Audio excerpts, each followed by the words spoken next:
I want to be the type of person that really understands who God is. And I want to be the type of person that kind of like, I get how he thinks, and I get, understand him through scripture, and I understand why he does some of the things that he does. And I want to really not just understand, I want to know who God is. And I know maybe some of you are thinking, but yeah, Nathan, of course, that's kind of your job, right? Isn't that, as a pastor, like, isn't it your thing to, like, you got to know God and then teach people about him and whatever? But more than that, I think more than just like a career path or like a decision that I've made about my life and a path that I've chosen or whatever, more than just for a career, I want to really understand who God is.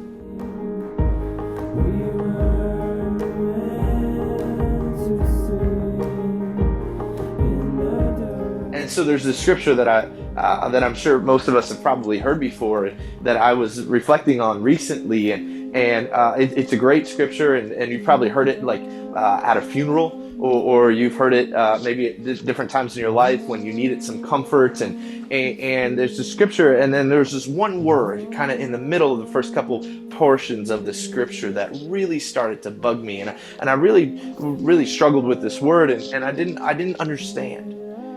And it's a song, actually, that this guy named David wrote when he was king. And he writes this song, and it goes like this, Psalm 23. It goes, "The Lord is my shepherd, I shall not want. He maketh me lie down in green pastures. He leadeth me beside the still waters. He restores my soul."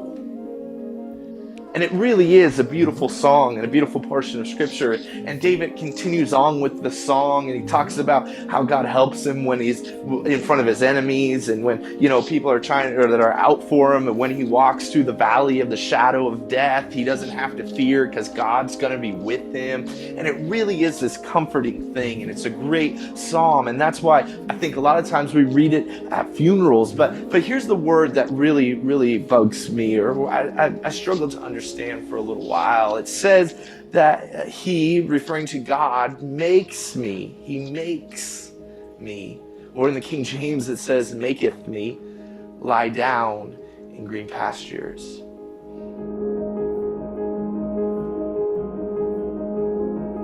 Now, I don't know about you, but I'm the type of guy that, if somebody has to make me do something, then you can probably pretty much guarantee I'm going to want to do the opposite of that. Right? And if you're in a relationship where like you have to make somebody love you, then that really isn't love, right? Or if you're in a relationship where you have to make something happen or make somebody do something, then that can put a real strain, a real tension on that relationship. And yet David writes this weird statement. He puts this weird statement in the beginning of his song. He says that God makes him, or makes us, lie down in green pastures. And it kind of got me thinking, when has there been times in my life where I feel like maybe God has had to make me do something? And what kind of loving God is it that has to make, like, if God has to make us love him, then that really isn't love at all, is it?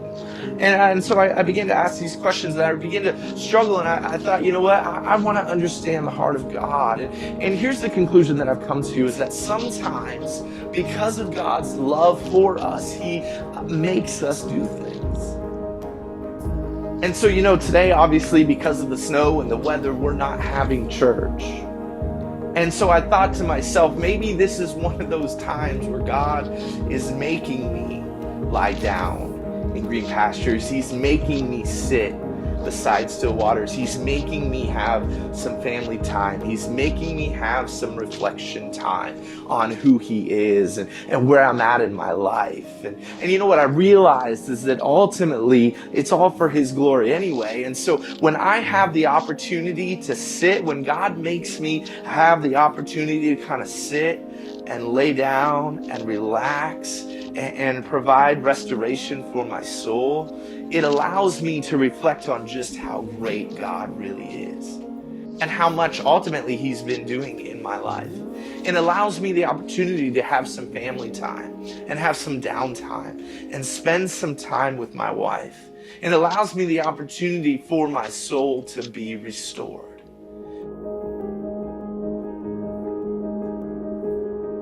Now, eventually this week, we're gonna have the chance to kind of get up and go back to work and get into our weekly or daily grind and kind of do the things that we have to do to pay bills and jobs and careers and school and all the things that go on. Life will eventually keep going on. But here's my prayer for you. Here's what I think we can learn from David as he writes this song. Is that today and tomorrow and over the next few days, as you have the opportunity to stop and sit and rest, may you also reflect on just how great and how big and how awesome God really is. And may you understand the Father just a little bit better. And so when you get back into that grind, when you get back into your daily routine, so to speak, or you get back into all the things that you inevitably maybe have to catch up on because of these forced days off because of the snow, may you represent and reflect the Father just a little bit more because He made you take some time off to sit and relax and rest. And so my prayer for you is, may you be blessed with some downtime today where you're able to think about just how big and how great God really is. And may you be blessed with restoration in your soul, just like David wrote.